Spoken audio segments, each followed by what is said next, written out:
자, 그럼 다음 이야기로 좀 넘어가 보겠습니다. 이 검찰 특수통 출신으로 여당 내 우려에도 불구하고 민정수석으로 발탁된 오광수 수석 얘기입니다. 자, 오광수 수석이 이번엔 부동산 차명관리 의혹 논란이 불거졌습니다.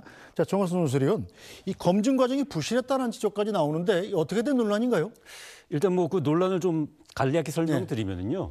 2005년에 그 오광수 수석의 부인이 소유하고 있던 경기도 화성의 땅과 주택이 어떤 A 씨에게 소유권이 넘어갑니다. 네. 근데 이 A 씨는 그 오광수 수석과 대학 동기 동창이고요.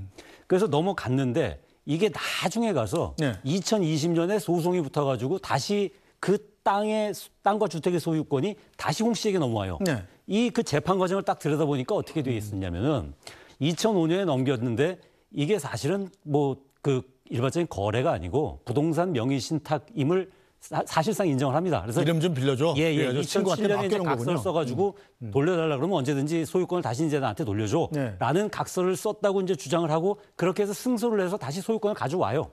그래 가져온 지금 땅과 토지는 아들에게 증여가 되어 있습니다. 네. 근데 이 과정에서 사실은 그 당시 이제 오광수 수석이 검사 아니었습니까? 그러니까 검사 상태에서 그 이 부동산 명의를 신탁한 거는 사실 부동산 실명법에 어긋나는. 검사장이 되면 재산 등록을 해야 되니까 그걸 피하기 위한 것 아니냐. 실명법의 이제 네. 위법이고요. 네. 그 그 이후에 2012년부터 15년까지는 이제 검사장이 됐는데 네. 검사장은 이제 고위공직자 재산 등록 대상이거든요. 네. 여기에 그런 어떤 그 이 실질적인 소유를 갖고 있는 화성에 대한 그 명의 신탁한 땅, 네. 이 부분을 또 이제 신고를 안 하죠. 네. 그래서 검찰에서 나갈 때까지 그 부분을 신고하지 않았습니다. 이 부분은 이제 공직자윤리법 위반 소지가 있는 거죠. 그래서 이런 두 가지가 다 있는데 이 부분을 이제 그 특히 민정수석이라는 자리가 어떤 자리입니까? 그러니까 그 이 공직자들의 어떤 청렴 이런 부분들을 감시하고 그다음에 인사 검증도 이제는 다시 법무부로부터 이제 이관받아서 앞으로는 하게 될 거고요. 그렇죠. 이런 모든 걸 다 하는데 거기서 사실 지금 가장 먼저 인사 검증할 때 캐내는 게 뭐겠습니까? 과거에 뭐 부정하게 무슨 뭐 재산을 축제한 게 있는지, 그다음에 실정법을 어긴 게 있는지 이런 부분들 가장 먼저 보는 거 아니겠습니까? 근데 그런 부분들에 대해서 사실은 이런 논란이 벌어지고 오 수석도 이 부분에 대해서 굳이 부인을 안 해요. 그러니까 네. 부끄러운 일이었다, 뭐 허물이 있었다, 뭐 이제 이런 식으로 사과를 계속합니다. 그래서 사실상 이제 이런 부분들이 잘못됐음을 인정하는 것 같고요. 그리고 이런 인정한 상태의 민정수석이 과연 앞으로 이제 이런 일들을 맡을 때 어떤 반응이 있을까? 이 부분에 대한 좀 대통령실의 고민이 있을 것 같아요. 네, 자 복교양 의원께서 지금 여당 의원이 되셔가지고 방어를 해야 될 입장이 됐습니다. 자리도 여당 자리로 바꾸셨는데, 저 어떻게 오광수 수석 괜찮은 거예요? 민정수석 계속 하셔도? 참 어려운 질문이십니다. 우리가 어떤 사람은 그래요. 옹호해 주는 사람들은 아니 우리가 도덕군자 뽑는 게 아니고 일 잘하는 사람 뽑는 거니까 네. 다 일을 하다 보면 누구든지 다 작은 허물쯤은 있는 건데 그런 허물 하나하나를 다 가지고 실제 능력 있는 사람들이 일을 못하게 하면 어떡합니까? 그리고 이재명 정부의 가장 큰 개혁 과제 중에 하나가 검찰개혁인데 검찰개혁을 그 윤석열 전 대통령과 같은 특수통 출신 오광수 민정수석이 여러 가지 논란이 있음에도 불구하고 민정수석으로 임명된 것은 검찰개혁의 과제를 잘 이끌어라라는 주문이었었고 그거를 잘하면 자격은 되는 거 아니냐라는 그 옹호하는 한 논리가 있고 네. 또 하나는 민정수석이 실제 각종 공직자들에 대한 검증을 총괄하는 이번 이제 윤석열 대통령 때는 법무부 그 한동훈 법무부 장관 시절에 그쪽으로 전부 다 검증단까지 이관을 시켰는데 이재명 정부 때는 이제 기존의 시스템으로 다시 복귀를 하는 거거든요. 그러면 이제 민정수석이 그런 것들을 총괄하는데 그런 흠이 있는 사람이 공직 후보자들의 그런 자기가 비슷한 흠이 나왔을 네. 때 이것들에 대해서 대통령에게 보고를 해야 하는데 그런 부분에 있어서의 어색함이나 당당하지 못함 이런 부분들이 있을 거 아니냐라는 이제 두 가지의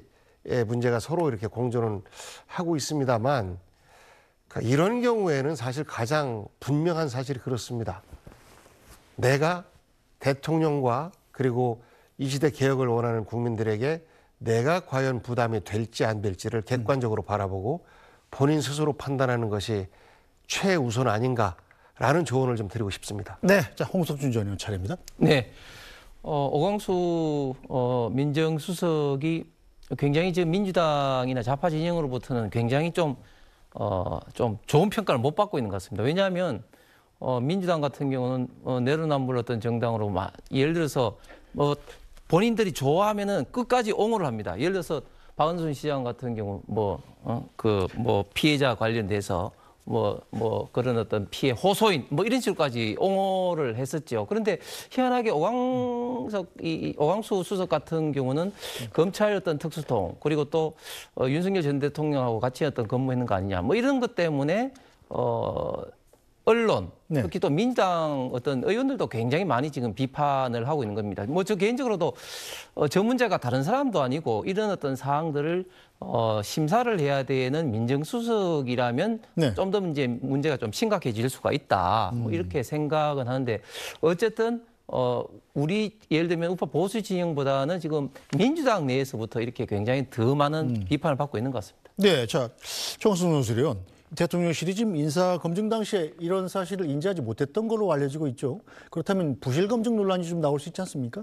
그러니까 약간 좀 엇갈려요. 네. 그러니까 지금 그 대통령실 관계자 얘기는 언론을 통해 접했다. 이 논란을 네. 언론을 통해 접했다라고 하면서 그 본인 입장을 밝힌 것으로 가름하고자 한다. 그러니까 한 발 좀 빼는 듯한 입장을 취하고 있어요. 근데 또 노컷뉴스가 뭐 단독으로 보도한 부분에서는 네. 또 대통령실 고위 관계자가 그렇게 얘기를 했다고 해요. 본인이 잘못했다고 이제 얘기를 했는데 이거 인사 검증 과정에서 다 이야기가 있었던 얘기다. 네. 그래서 이게 알았다 몰랐다가 사실은 좀 불분명합니다.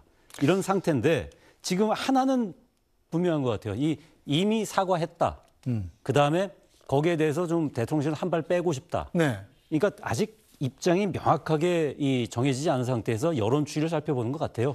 근데 이런 부분도 사실 지금 이제 뭐 대통령실 관계자, 대통령실 고위 관계자 뭐 이렇게 얘기했고 저렇게 얘기했고 이제 이런 식으로 이제 보도가 나오는데 네. 지금 대통령실 그 브리핑실에 지금 카메라 더 달기로 하지 않았습니까? 그렇죠. 예, 그리고 이제 뭐 적극적으로 브리핑하고 기자 질문도 뭐 공격적으로 하고 뭐 이렇게 하기로 했으면 이런 거 좀 강유정 대변인이 나와가지고 얘기를 하든지 아니면 정말 그 당사자인 오광수 수석이 나와서 좀 기자들이랑 치열하게 그 부분에 대해서 해명을 하고 얘기를 하든지 앞으로는 좀 그렇게 봤으면 좋겠어요. 그냥 청와대 관계자, 청와대 고위 관계자의 말이 아니라 네. 강유정 대변인은 오광수 수석의 말로 이 부분이 좀 이렇게 좀 해명이 됐으면 좋겠습니다.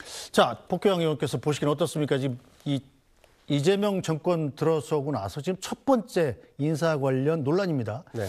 자 이걸 어떻게 처리하느냐에 따라서 앞으로 인사에 대한 기준도 달라지게 될 텐데 어떻게 예상하십니까? 그러니까 민주정부 쪽에서는 아무튼 그 대상자들에 대한 그 도덕적 잣대가 굉장히 가혹하고 높아요. 반대로 그 현재 국민의힘 정부에서 집권했을 때는 그런 부분은 전혀 문제가 되지 않습니다. 예를 들어서 이 문제도 그 별것도 아닌 거고 이미 사과했고 처신 잘못했습니다라고 했으면 넘어가야지 능력이 중요하지 라고 이렇게 퉁치는데 저희들은 못해요. 태생적으로 못합니다. 네. 그래서 아까도 말씀드린 것처럼 이재명 정부 첫 번째 인사에 있어서 문제가 되고 그리고 앞으로 이제 수많은 검증 과정이 필요할 텐데 그리고 김민석 총리 후보자도 정치를 하다 보면 이러저러한 구설과 또 그 사법 대상이 되기도 하고 사법 처리 대상이 되기도 하고 이런 과정들이 모두가 다 국민들에게 드러날 텐데 그런 흠이 있을 때마다 다 낙마해야 되느냐? 저는 아니라고 봅니다. 그러니까 그런 과거의 흠에 대해서 국민들에게 고백하고 이런 흠이 덮일 정도로 더 열심히 해서 제가 일하겠습니다라고 할 수 있는 것인데 지금 첫 번째 대상자가 되었고 시험대에 오른 것이죠. 본인도 굉장히 좀 마음이 아프고 내가 옛날에 왜 그랬을까라는 후회도 되고 그럴 터인데 실제 여당 후보가 대통령 인사권에 대해서 여당이 네. 이래라 저래라 하는 것이 굉장히 어렵습니다. 네. 하마평에 오를 때는 이러저러한 기준을 중심으로 해서 이야기를 하면 되는데 이제 직접 현재는 임명까지 된 상태에서 이런 말을 하기 어려운데요. 제가 정무비서관으로 일할 때 네. 논란이 되는 그 청와대 당사자들에게 이렇게 말했습니다. 부담 주지 마십시오. 그렇게 되시는 무슨 뜻인지 알아들을 것 같습니다. 자, 홍석준 의원은 말씀하시겠습니까? 예, 이제 이재명 정권 출범했기 때문에 이제 장관 청문회가 이제 많이 있을 건데요. 네. 저도 개인적으로 우리나라 청문회 제도가 이런 식으로 가면 되느냐. 그래서 거의 뭐 이잡듯이 뒤지면은 많은 어떤 문제가 뭐 많은 사람들로부터 노출될 수밖에 없는데 그러면 이제 유능한 사람을 찾을 수 없는 그런 어떤 문제점이 있다고 봅니다. 그렇기 때문에 청문회 제도를 개선해야 된다. 그런 어떤 생각은 갖고 있는데 문재인 정부 때 제가 21대 때 이제 야당으로 시작했다가 이제 여당으로 바뀌었는데 그때 문재인 정부 때 장관 청문회를 보면 문재인 대통령이 스스로 정한 뭐 5대 기준이랄지 뭐 이런 것들을 거의 대부분 다 위배했다. 뭐 퉁치고 안 넘어간다. 그 말씀은 복경은 이제 말씀을 드리는 것 같고 그다음에 저는 근데 이 어항수수 같은 경우는 이런 다른 청문회하고는 달리 이런 언론상에서 자연스럽게 이런 어떤 문제가 터져 나온 것은 좀 더 심각한 상황이라고 봅니다. 그렇기 때문에 이 문제에 대해서는 특히 이런 문제를 전담해야 될 민정수석이라는 또 자리인 만큼 이 문제를 안고 계속해서 민정수석의 임무를 벗을 때 과연 공직기강 내지는 어떤 공직자들이 있던 인사검증을 제대로 할 수 있을 것인가 그리고 거기에 대해서 국민들이 신뢰할 수 있을 것인가 이런 어떤 많은 좀 문제점도 나타날 수 있다고 생각합니다. 알겠습니다. 자, 과연 대통령실이 어떤 결정을 내릴지 또 지켜봐야 되겠군요.